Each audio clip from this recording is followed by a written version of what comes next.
Spoilers for chapters 417 to 420 of the Iruma-kun manga. You've been warned.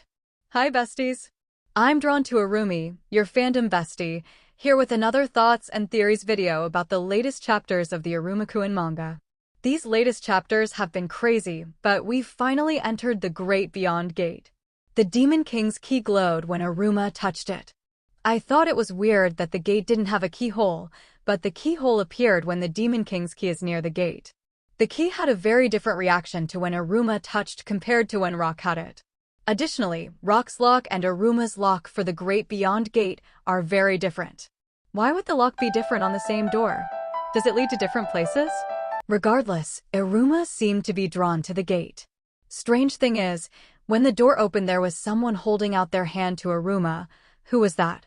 At first I thought it might be Delkira again, but Delkira's hands aren't that color. Whoever it is, they're nowhere to be found when Iruma and Ameri look around inside the gate. Ameri reacted quick too. I feel like everyone was in a state of shock, so for Mary to be able to react that fast, well, we already knew that she's amazing.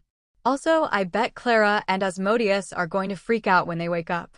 They might start acting even more protective of Iruma. I wonder if we're gonna get another training arc soon.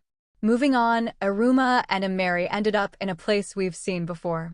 Ameri's mom, Mirai's, was shown in the same flower field with Ameri's dad.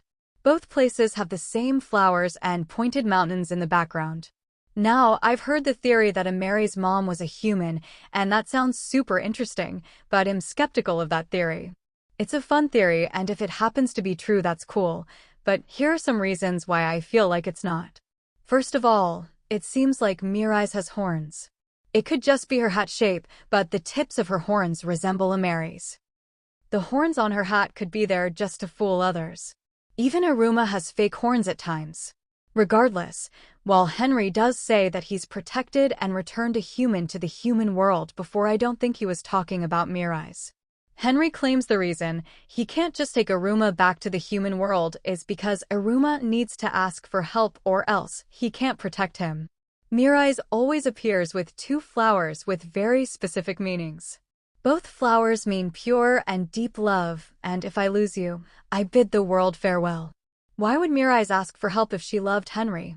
Also, this would have been after Ameri was born. Why would she leave Ameri and Henry to go back to the human world? Even if she was sick, I'm pretty sure with how high up Henry is in authority, he would be able to find a cure somehow. Also, I feel like Ameri would know more about humans if her mom was a human, but it still feels like she's confused about some things. Like how humans don't have powers. This girl is suddenly in love with this boy. But did he make that happen just by bumping into her? Also, I'm not sure when Ameri received the Pure Love Memories manga series, but wouldn't Ameri's mom have tried to teach her how to read these books? Of course, you can just say that Ameri's mom left when she was young, so she wasn't able to tell her or teach her much, and honestly, that makes sense. It would also make sense that when Ameri talks about her mom, and we see memories of Mirai's, they're sometimes fuzzy, like she doesn't really remember. Also, Ameri tells us in the latest chapter that her dad told her about her mom and dad spending time in a field of spectral violets, a rare flower raised and protected by deities. Could Mirai's be a deity? I feel like I could talk myself into believing either theory. What do you guys think? Moving on, Ameri let us know that her mom likes these flowers, but a field of flowers like these don't exist in the demon world. So did Henry take his wife outside the demon world just to look at these flowers, or did they both travel between worlds just to meet with each other? Either idea is so romantic.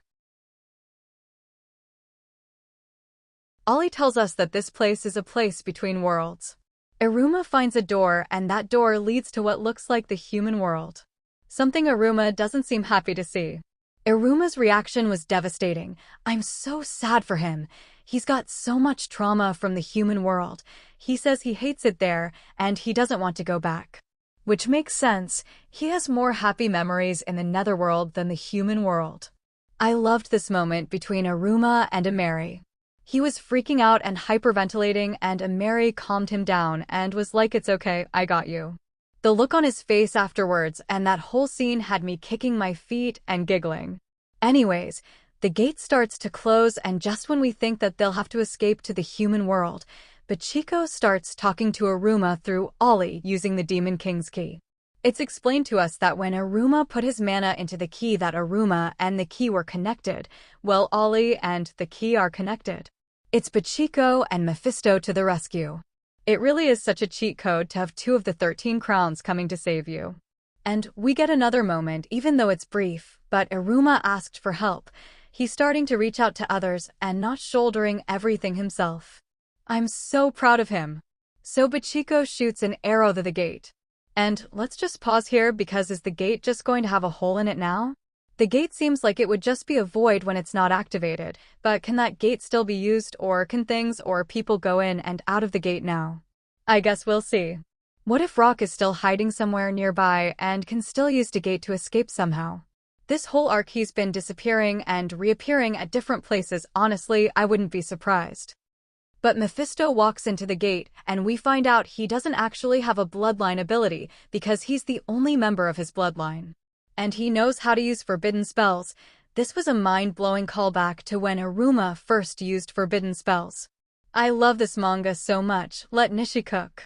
I would have loved for Mephisto to teach Iruma some forbidden spells, but I doubt he will. It would have been cool though. But what do you guys think? Will Mephisto teach Iruma forbidden magic? Are the 6 fingers somehow involved in this? Will the gate being damaged let them take humans and human world creatures more easily? Let me know in the comments.